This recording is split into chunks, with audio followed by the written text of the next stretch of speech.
Hello everyone, welcome to my YouTube channel and blog. My name is Katarina. In this video and probably in a few next ones, I will be doing a little bit of coloring. I have so many stamp sets that are lying in my stash and I just don't have any time to use them. But it's time I started using them and I want to make some videos whilst I'm coloring. Just keep in mind that I'm a beginner when it comes to any type of coloring, but more about my skills a little bit later. First, let me show you the supplies I will be using. In this video, I will be coloring with the Faber-Castell Polychromos pencils. I keep them in this pencil case all together with the Prismas from Premiere. I recently also created a sample sheet with all colors and I keep it in this pencil case. When coloring, I do try to stick with the same brand because the Prismas are wax-based and the Polychromos are oil-based. So it makes sense to stick with one brand, but I do mix them up. If there is a shade of a color that I like from the other brand, I just use it. I have no problems with that. And I also have them mixed up all together in this pencil case. It took me forever to find a pencil case that I really liked. I didn't want it to be too bulky, and I wanted to hold both the Polychromos 60 pencil set and the pencil set with Prismas that has 72 pencils. This pencil case holds 150 pencils, so I still have space for a few more colors. I got it on Amazon and if they still have it, I make sure I include it in the supply list.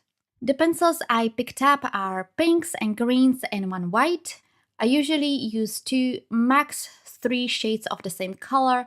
I will have them all listed in the description below as well as on my blog. The cardstock I will be using is the Bristol cardstock from Canson.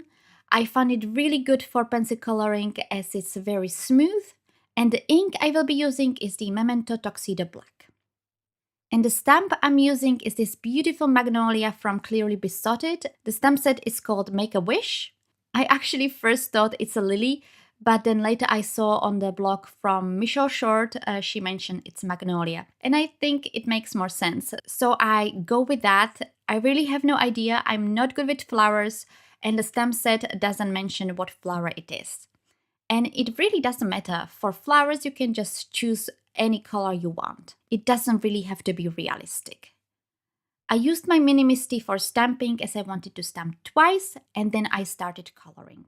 First I did the petals and then I did the leaves. As I said, I'm a beginner, not just a beginner when it comes to pencil coloring, but all coloring in general.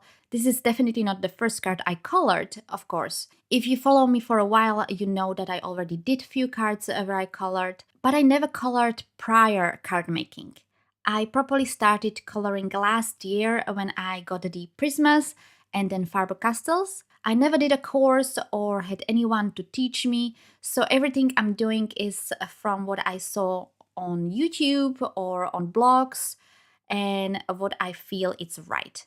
I definitely don't do any shading. While I understand the point of shading, I just cannot implement it. I understand that you need to pick a light source and from which side it's directed on the subject, but I just cannot put it into the paper. When I look on a picture and the shades that are created, the color is not really a darker shade of the specific color. It is either black or gray mixed into this color, and as a beginner I don't want to use those colors. That just calls for me to mess it up. And for flowers, I don't think you really need it unless you want to be really realistic. So what do? I just try to create a dimension so it's not flat. For that I pick 2 or 3 shades of the same color. In this case, here I have 2 shades of pinkish color and 1 additional more bright pink color only for blending, and the white for places that I make too dark and I want to just lighten it up and correct it. There are 2 ways how I apply the colors. The first is I apply the lighter pink over the whole petal. I try to apply it lightly, then I went in with the darker pink. I apply the color at the bottom of the petal and in some cases on the side and where the petal would not get any light. For example, the first petal I colored, there is the fold, and on the back of the fold the color would be darker. Then I used the lighter pink again and blended the color from bottom up. This time I wasn't trying to apply it too lightly, but I was still trying to be careful.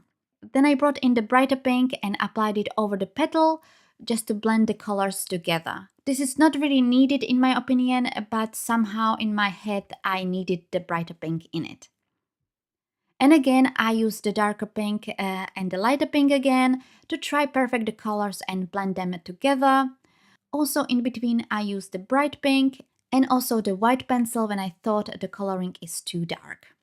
Basically the steps are light, dark, light again and repeat until I'm happy with the blending and how it looks like. The other way how I was applying the colors is I applied dark color first at the bottom of the petal and the sides, and then I used the lighter color to blend it in and color the full petal. Practically it's the same thing except I didn't apply the lightest color at the beginning. I just was trying to blend all the colors together as much as possible and create a little bit of dimension. So now you know the idea behind my process. I will now speed up the video and play a little bit of music, and I will be back when I start working on the leaves.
So the petals are done. I think they look quite good.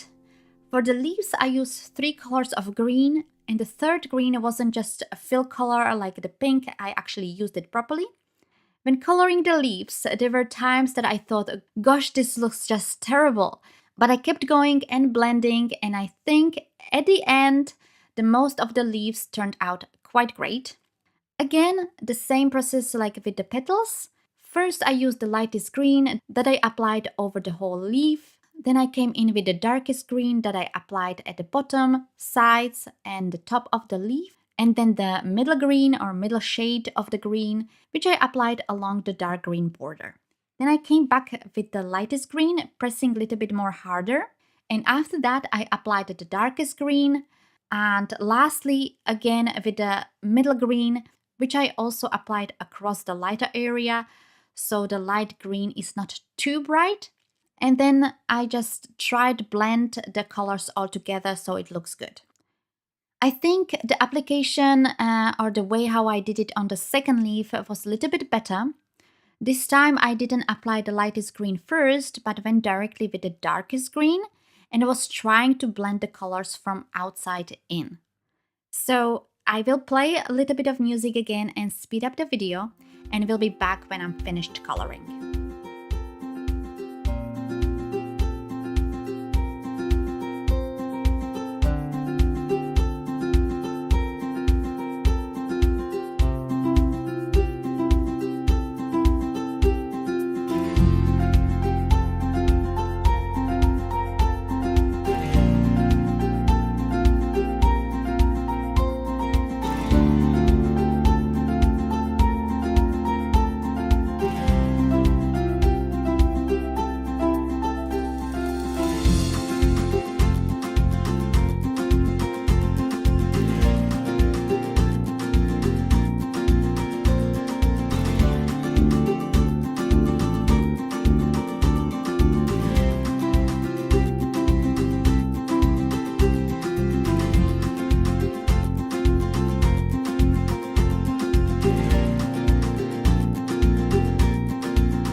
So the coloring is finished. I think the leaves look quite okay. I was going to die cut the panel using a rectangular stitch die, but before doing that, I used a dry brush and brushed off any residue the pencil might have left behind. The Faber-Castells don't do this much, but on my previous card I didn't do it, and when I die cut the panel, it pressed in the little pieces the pencil left behind. There were only few. It didn't ruin the card, and often it's possible to cover it with sequins or other embellishments, but I think it's better not to mess it up in the first place. After I die cut the panel, I used a fun foam and adhered it on the back of the panel and put it aside because I needed to work on the sentiment. While the stamp set with the Magnolia has a great sentiment, I just wanted to use something smaller and use the Message Me sentiment set from Clearly Besotted. For this card, I used the Just For You sentiment, but you could use so many other sentiments from this stamp set. Actually, on other card, I used the one with Happy Birthday, and for another card, I used Happy Mother's Day. I used my Mini Misty again, and I used a black cardstock. I placed in the magnet I purchased recently to hold it in place. It's a very good magnet and I definitely would recommend it. I treated the cardstock with anti-static powder that I keep in a jar, and I stamped the sentiment with the Versamark ink, which is a really sticky ink that holds the embossing powder. For the embossing powder, I used the white embossing powder from Stampendous and heat embossed the sentiment using my heat tool. I also used my paper trimmer to make a thin banner with the sentiment and also used my scissors to cut the sides as well. Next, I started to assemble the card. First, I adhered the panel on top of a card base. I used Kraft cardstock for the card base. I think it fits quite nicely. Black cardstock for the card base would also go very well in my opinion. Then I adhered the sentiment using small foam squares, and I adhered it on the left side of the panel towards the middle so it doesn't cover the flower too much. Next, I adhered few sequins. The pink-white sequin mix is from Lucy's cards and the clear sequence is from Neat and Tangled.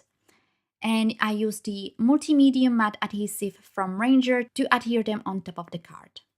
So this finishes the card. I really like the result. I think I did quite okay with the coloring, but then that's just my opinion. If you have any tips how I could improve, or any classes that could be done online at any time and are not too expensive or preferably free, let me know in the comments below. I would really appreciate it. This is definitely one of my favorite stamp sets I have. I think especially if you are a beginner, getting a stamp set that is big like this one is very helpful. This way you don't need to fiddle with little details. And to prove that I'm obsessed with this stamp set, I made few other ones, including multiples of the card I showed you today. Then I made one with orange, yellow colors and Kraft cardstock. I had so much fun coloring this one. Then I also used water brush markers where I heat emboss the flower, as you can see on this panel. And then I made one in black and white, and I love this so much. I just don't know what kind of sentiment I should use. What do you think? Let me know in the comments below. I definitely will use this stamp set a few more times. I want to try different colors, and I was also inspired by the black and white coloring. I will definitely make a few cards like this in the future, just with different stamp set. So stay tuned. If you like this card, I would really appreciate if you gave this video a thumbs up. And if you haven't done so already, subscribe to this channel so you don't miss any of my future videos. You can follow me on Facebook, Instagram and Pinterest, and also visit my blog cherry-b.net, where you can find more information and photos of the cards. All the links as well as the list of supplies you can find in the description below. Thank you all so much for watching, and I will see you in my next video. Bye!